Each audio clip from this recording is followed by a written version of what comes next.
शिक्षक संघर्ष मोर्चा ने अपने लेटर हेड पर अनुमति ली थी, तो उस आंदोलन में शामिल होने के लिए जितने शिक्षकों के ऊपर कार्रवाई हो रही है उन कार्रवाइयों को तत्काल सरकार रद्द करे, उसको वापस ले और शिक्षकों की जो 4-5 मांगे मैंने आपके सामने रखी है इस पर सरकार गंभीरतापूर्वक विचार करे। अन्यथा आने वाले दिनों में ये बात तय है कि बिहार शिक्षक संघर्ष मोर्चा दोबारा से अपनी ताकत को समेट करके हम लोग बैठक करेंगे और फिर से आंदोलन की हम लोग रूपरेखा तय करेंगे। यही हम आपको कहना चाहते हैं। हमारा ये कहना है कि सरकार तत्काल इस चीज को शुरू करे। राज्यकर्मी का दर्जा देने का मामला जो है वो अब सरकार को शुरू करना चाहिए, इससे पहले कि लोकसभा चुनाव का आचार संहिता में कोई मामला फंसे। सरकार को ये करना चाहिए। इसके लिए कोई सरकार के ऊपर फाइनेंशियल बर्डन नहीं है, ये हम लोगों ने बार बार इस बात को दोहराया।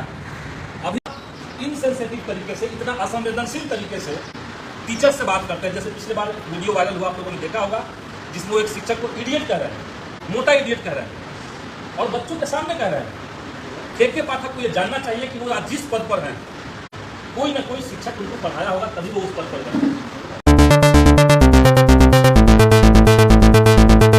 जो नई घटनाएं सामने आ रही है और खास करके जो रक्षाबंधन से ठीक पहले जिस तरीके से शिक्षा विभाग के अपर मुख्य सचिव के पाठक द्वारा कई सारी छुट्टियों को रद्द कर दिया गया, छुट्टियों में कटौती की गई और जहां 26 छुट्टियां बन रही थी उसको 11 तक ला दिया। उसके बाद पूरे बिहार के भीतर शिक्षकों के अंदर एक जबरदस्त आक्रोश है और उसी संदर्भ में साथ ही साथ जो राज्यकर्मी का दर्जा देने की मांग है, इन दोनों मामलों को लेकर के आज हम लोगों ने ये प्रेस कॉन्फ्रेंस बुलाया है। हमारी बहुत सीधी बात है कि जनवरी से लेकर के अभी तक ये जो सत्र है, ये साल है, इसमें जितना वर्किंग डे रहा है स्कूलों के अंदर, जितने समय पढ़ाई हुई उसको अगर काउंट किया जाए और पुराने कैलेंडर से पुरानी छुट्टियों के अनुसार अगर जो शेष बचे हुए साल हैं इसको अगर जोड़ दिया जाए तो कुल मिलाकर के टोटल वर्किंग डे स्कूलों के अंदर जो हो रहा है वो 251 डेज बिहार के अंदर स्कूलों में पढ़ाई होगी। जो राइट टू एजुकेशन एक्ट की बात हो रही है, जो अपर मुख्य सचिव ने अपने चिट्ठी में इसका उल्लेख किया, उस एक्ट के अनुसार प्राथमिक शिक्षा के लिए साल में 200 दिन विद्यालय खुलना जरूरी है। जो मिडिल स्कूल है उसमें 220 दिन, उसमें 220 दिन खुलना जरूरी है।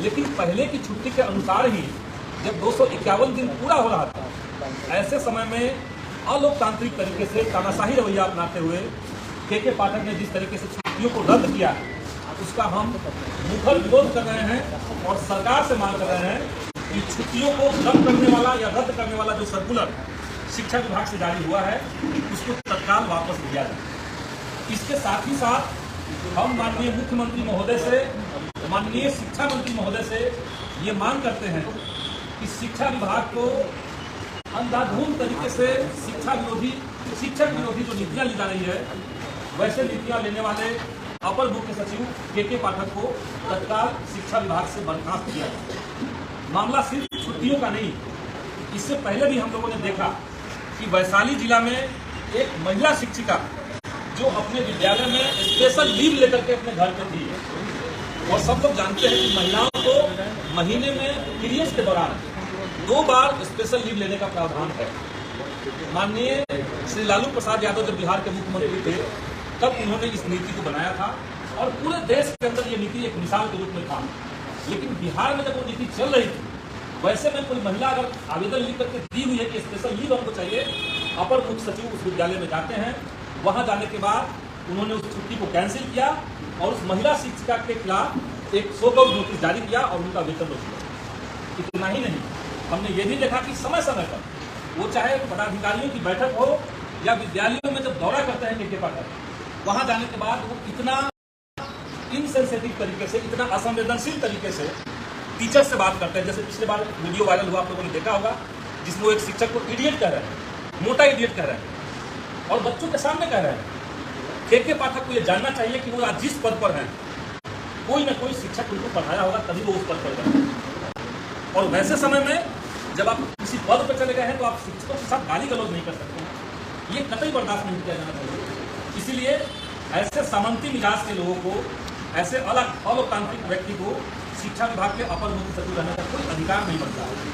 इससे पहले आप सब लोगों ने देखा कि बिहार के भीतर माननीय शिक्षा मंत्री के साथ एक जबरदस्त कॉन्फ्लिक्ट पैदा करके इन लोगों ने, अपर मुख्य सचिव ने एक सर्कुलर जारी किया, एक लेटर जारी किया, जिसमें वो शिक्षा मंत्री जिसको जनता ने चुना है उनके पीएस को सचिवालय में घुसने से रोक दिया।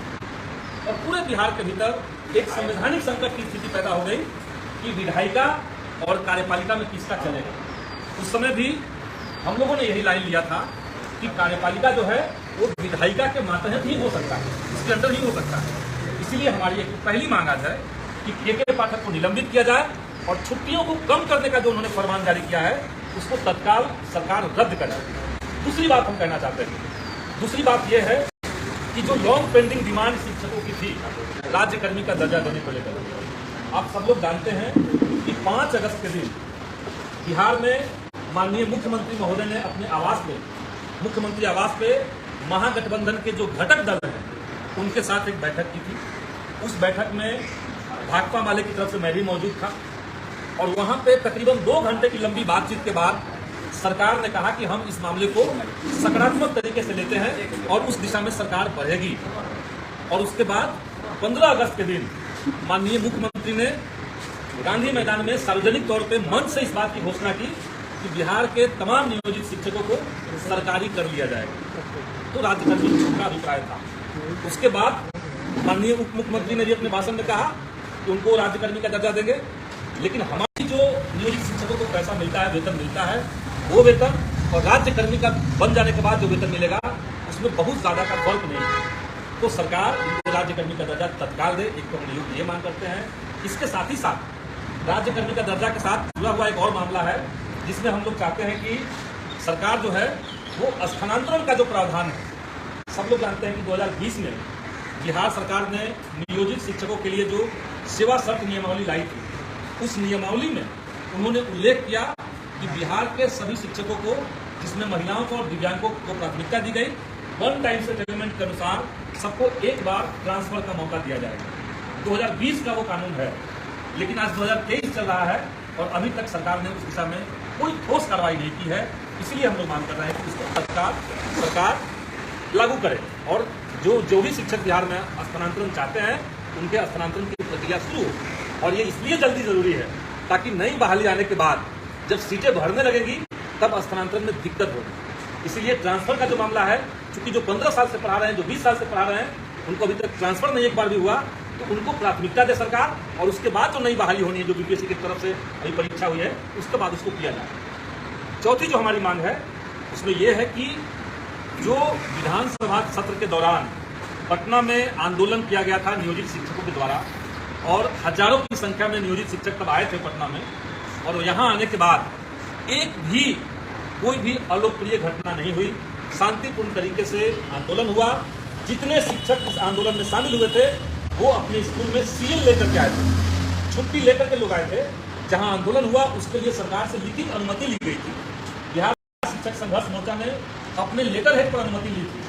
तब उस आंदोलन में शामिल होने के लिए जितने शिक्षकों के ऊपर कार्रवाई हो रही है उन कार्रवाइयों को तत्काल सरकार रद्द करे, उसको वापस ले और शिक्षकों की ये जो 4-5 मांगे मैंने आपके सामने रखी है, इस पर सरकार गंभीरतापूर्वक विचार करे। अन्यथा आने वाले दिनों में ये बात तय है कि बिहार शिक्षक संघर्ष मोर्चा दोबारा से अपनी ताकत को समेट करके हम लोग बैठक करेंगे और फिर से आंदोलन की हम लोग रूपरेखा तय करेंगे। यही हम आपको कहना चाहते हैं।